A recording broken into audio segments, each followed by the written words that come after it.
We're going to move on to the Department of Corrections. They're going to give us some information about the agency, their budget, and the Minnesota Rehabilitation and Reinvestment Act. So Commissioner Schnell, welcome back to the committee. When you're ready, you can go ahead and introduce those who are with you, who will be testifying. I see Mr. Dewey is here with you, and we have also Violence Free Minnesota has a testifier as well. So Commissioner, go ahead.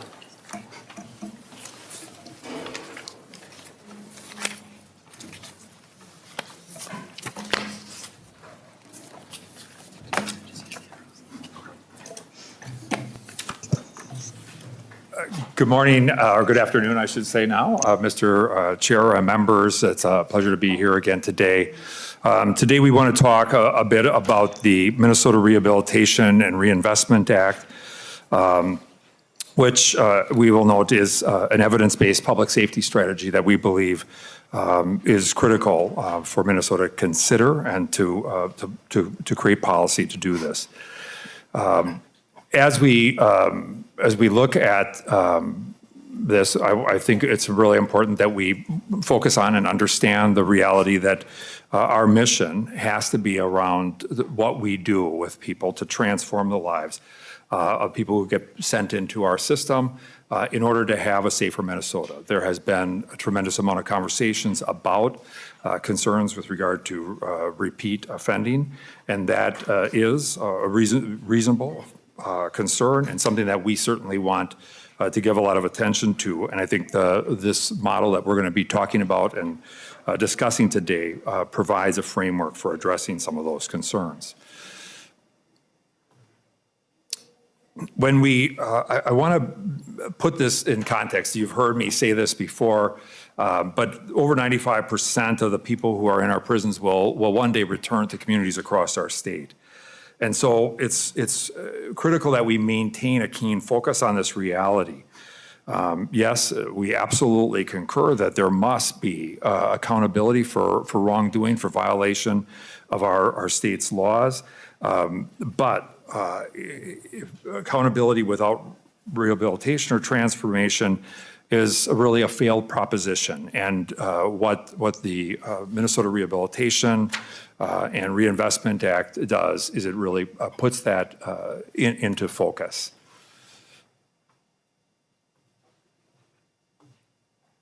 So let me just talk a little bit about what this model is. The Minnesota Rehabilitation and Reinvestment Act is really an evidence-based reform. As the slide points out, our current system has folks who come into the prison system serve 2/3 of their sentence in prison and the remaining 1/3 on supervised release or community supervision.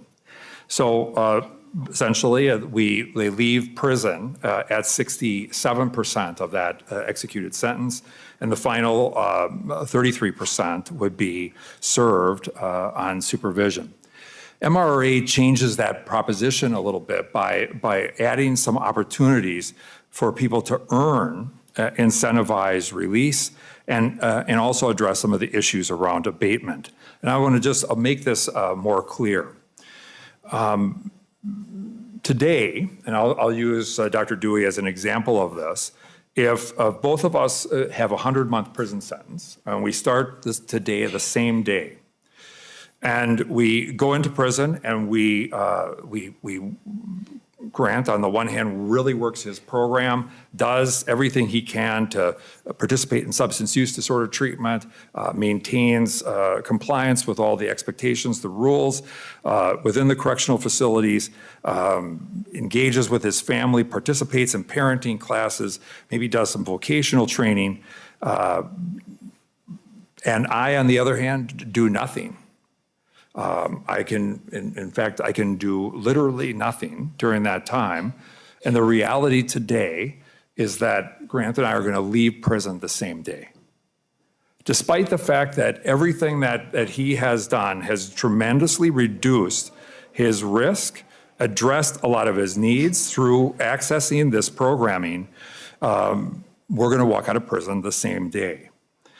And when we think about this, what this means is that effectively that we are, in many cases, wasting resources on somebody like Grant, who is really working that program, who wants to turn his life around.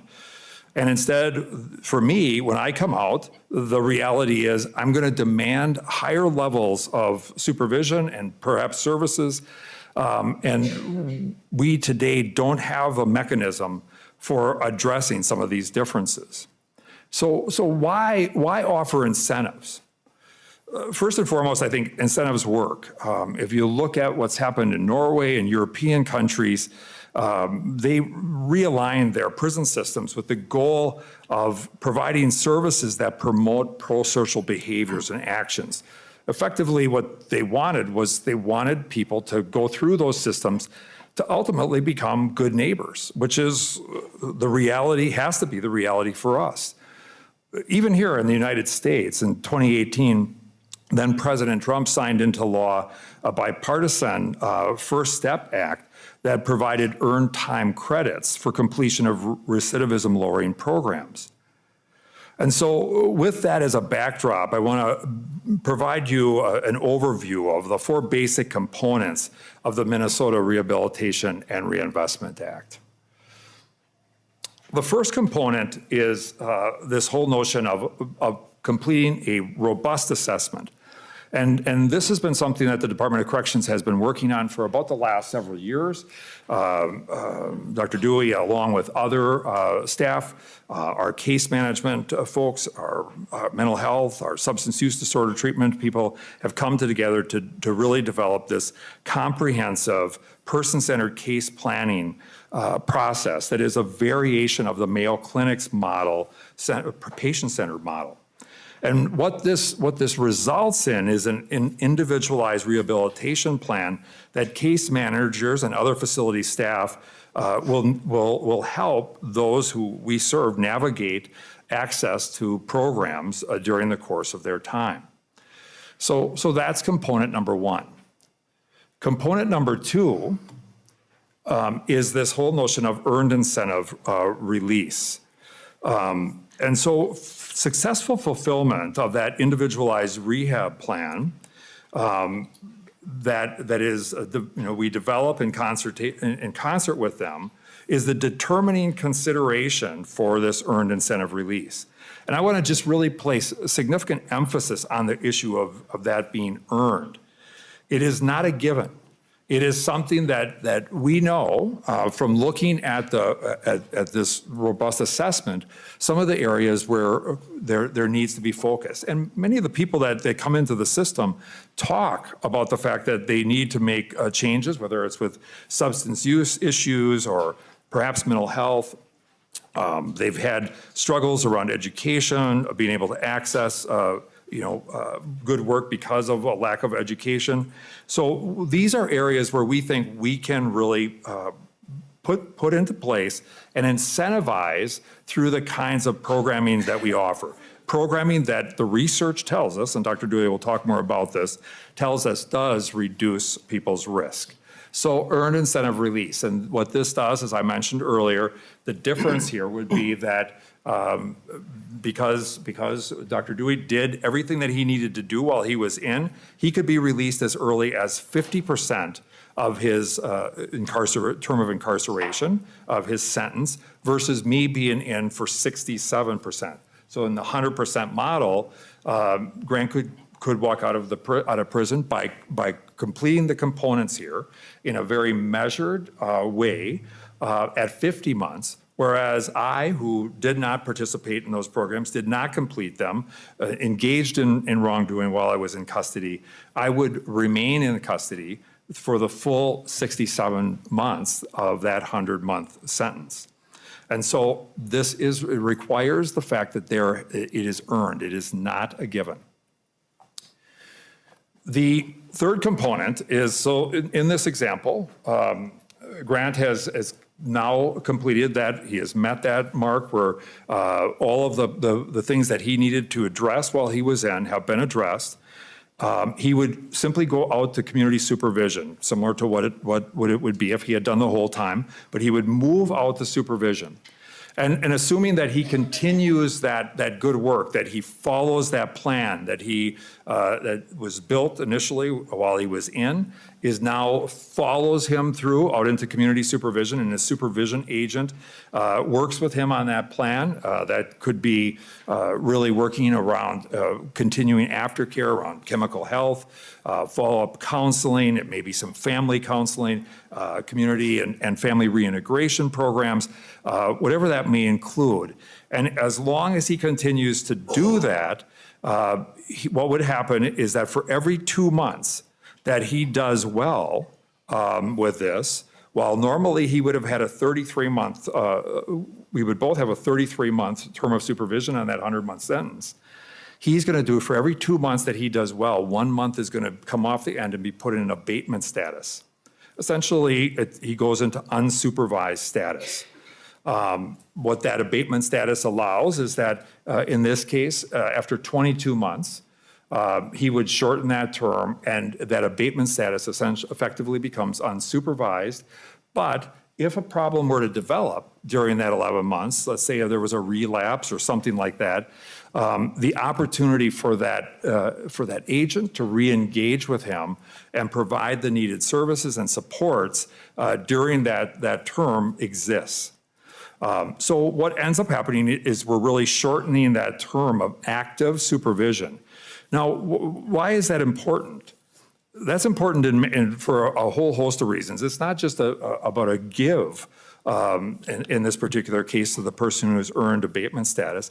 It is, again, an earned privilege, number one. But number two, what this really does is, remember, I served my full 67 months in prison. I'm going to need to do my full 33 months on supervised release in that 100-month sentence. And the reality is, because I potentially chose not to participate in programs while I was inside, my risks are considerably higher. And if we follow this notion of the risk principle, that we apply resources and services to the people who are highest risk, that actually has the potential of reducing the risk of further victimization and harm in our communities. Because really what we need to be focused on, if he's demonstrated through his actions, his behavior, his supervision term while he was inside, that he is developed a pattern of being able to manage in the community, be pro-social, be an active member, then why would we invest all of these resources in him when in fact they should be devoted to me, who is considerably higher risk, given my lack of involvement in programming when I come out. So that's the third component, earned supervision abatement. Then we get to the last component of MRRA, and this is justice reinvestment. What we do in this particular place is that because Grant did everything that he needed to do, he reduced his risk, addressed needs by following that individualized rehabilitation plan. Instead of 67 months in prison, he was in for 50. There was a 17-month reduction in his term of incarceration.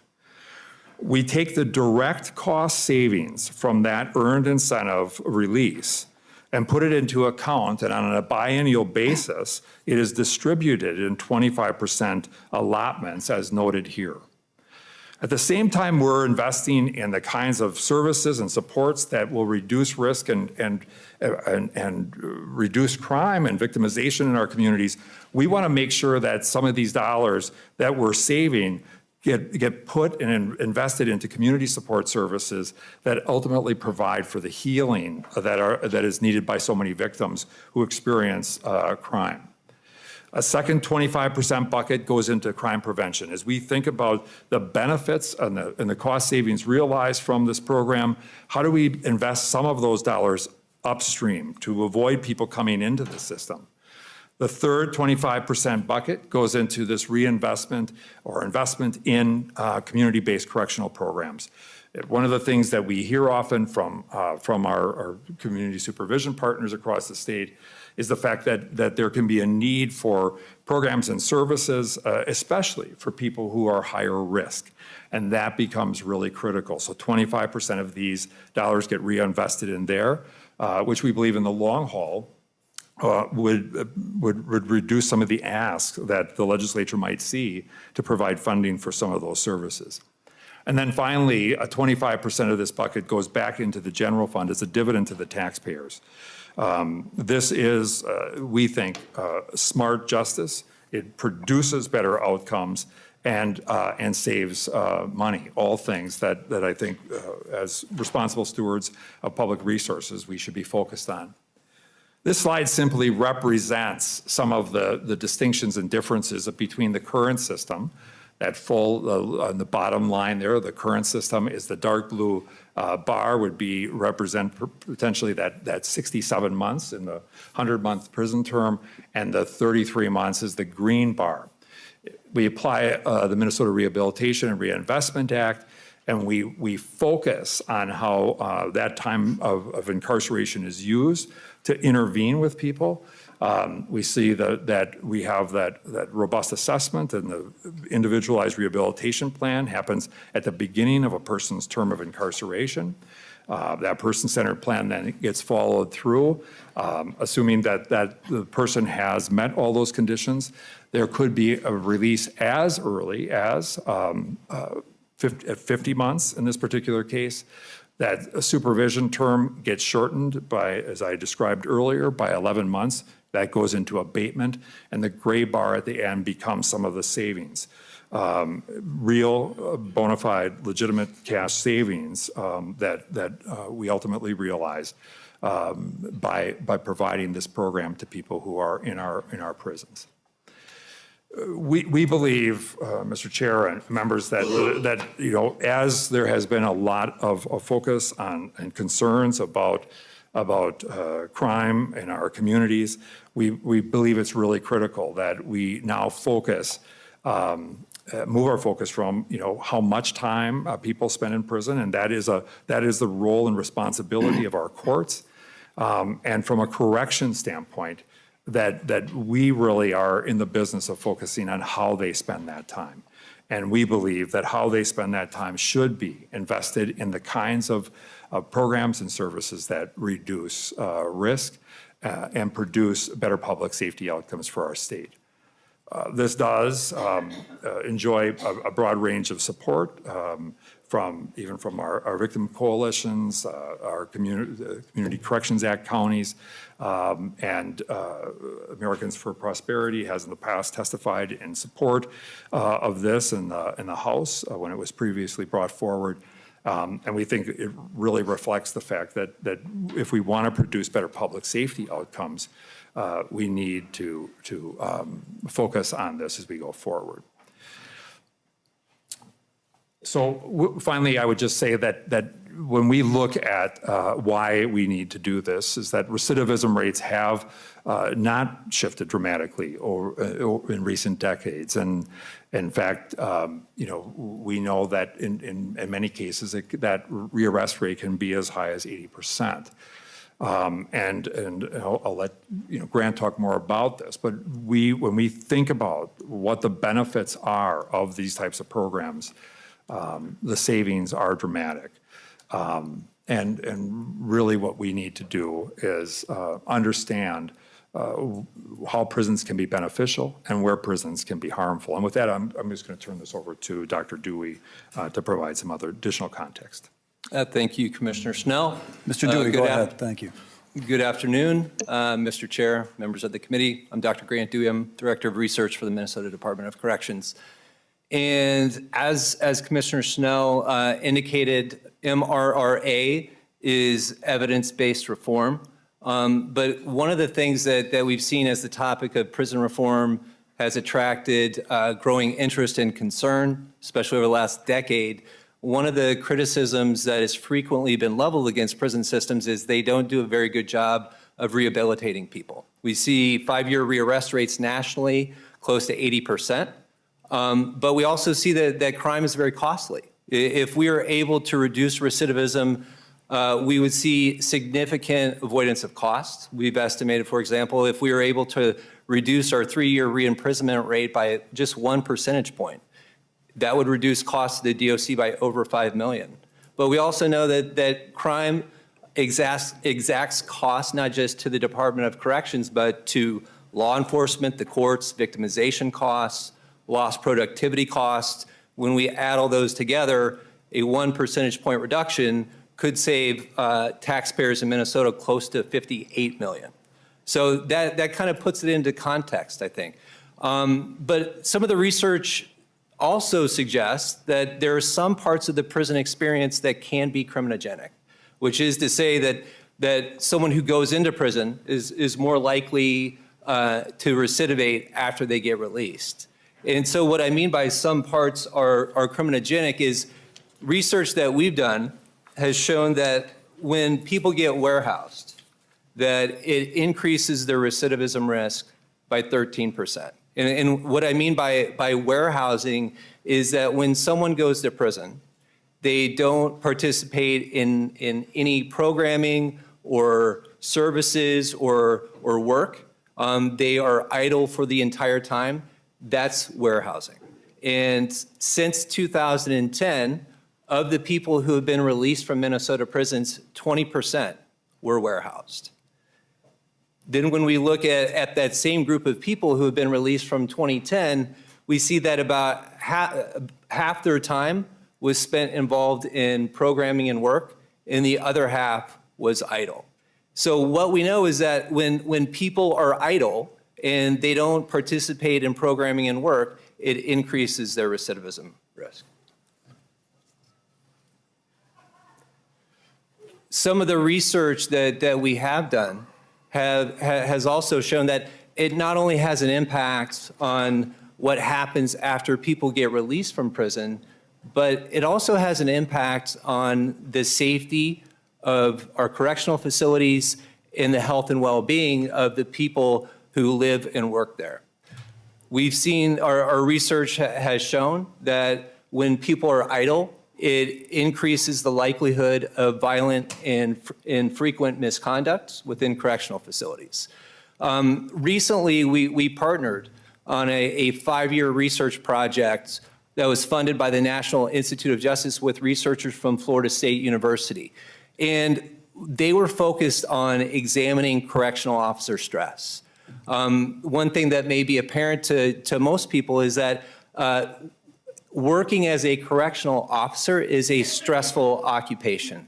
And so they're very interested in trying to determine what kind of impact stress might have on people who work in correctional facilities. And one of the things that they found is that exposure to violence within prison, that not surprisingly, it increases stress.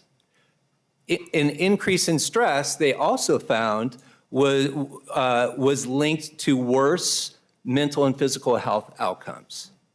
But what we also saw is the researchers examined stress among correctional officers in 3 of our correctional facilities. One was Faribault, one was Shakopee, our women's facility, and the other was Stillwater. Now, what they found is that the correctional officers who worked at Stillwater, their stress levels were significantly higher than those at Faribault and Shakopee. And their mental and physical health outcomes were also worse. But one of the things that we see amongst those 3 facilities, Stillwater has a much higher idleness rate because it has fewer programming and work resources in comparison to the other 2. And so what we see is this increased risk and related stress. It's harmful not only for the people who live there, but also for the people who have to work in those environments.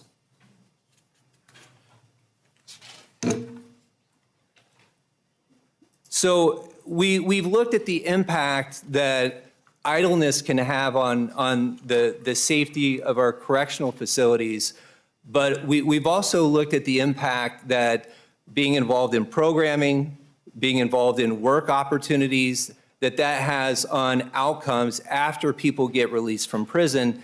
And generally speaking, what we see is that the more people that they're involved in programming and work, it produces better recidivism outcomes. A study we did several years ago found that when people participated in one intervention, it decreased recidivism by 12%. When people participated in 2 interventions, it reduced recidivism by 26%. 3 interventions, 30%, all the way up to 5 interventions was a 41% reduction. Now, even though recidivism is often the focus of research that we do, it's important to look at other post-release outcomes. And we found that when people are more involved in programming and work while they're in prison, it improves their chances of finding a job after they get released. We found that when people go from being warehoused, doing nothing for 0% of the time, to 50%, which is just the average, by the way, it increases their odds of finding a job within that first year by 15%. Now, one of the things that we've also been doing recently, after getting mortality data from the Minnesota Department of Health, we've been looking at mortality, post-release mortality outcomes for people who get released from prison. And we've looked at mortality outcomes for everyone who's been released from prison since 2010. And what we see, once again, when people are involved in programming and they're involved in work opportunities while they're in prison, it leads to better post-mortality outcomes. And again, going from 0% being warehoused to going to 50%, which is just the average, it actually reduced risk for all-cause mortality by 15%. And then it reduced the risk of unnatural death, meaning being the victim of a homicide, overdosing, dying by accident, suicide. It reduced that by 10%. So what these results suggest is that what people do while they're in prison, it has a significant long-standing impact. And when we provide programming, it not only makes our facilities safer, but it also makes our communities safer as well. Now, I think it's important to emphasize that it's not just about the quantity of programming or the dosage that we provide. That is very important, and it hasn't received as much attention. But it's also important to point out that quality is critical too. And some of these results that I've shared with you, they reflect the facts that there are effective interventions and programs that are operated within the DOC. But we also realize we need to make a greater investment in our programming resources, which is reflected in our budget request. But we have seen from the research and program evaluations that we've done that there are effective programs like CIP, work release, prison visitation, substance use disorder treatment, sex offender treatment. All of these have been shown to be effective. So at this point, I will turn it back over to Commissioner Schnell so that he can wrap up. So we put this slide in because I think what it does is it simply reflects the reality that while we should and need to be really focused, keenly focused on crime in our communities, and the Department of Corrections certainly wants to be a part of the solution here. We also think it's important that we contextualize the realities. And when we think about crime across, this is a national statistic, when we think about crime across the board, that we are talking about a relatively small population, but the amount of impact, the harm is real. And so making a difference with this small population in our communities does and can and will create a better outcome. I would also just say that as we recognize that we cannot be corrections in name only. We have to be corrections in practice, and as a state, having policies that support this become essential and critical. And so what we would ask is that this type of a proposal be given strong consideration here. That we believe that it would, while we know this would take some time to put into full effect, we know that and we believe that this would in fact produce far better outcomes for our state from a public safety standpoint, and would save resources at the same time. And with that, Mr. Chair, I would turn it over to the testifier from Violence Free Minnesota.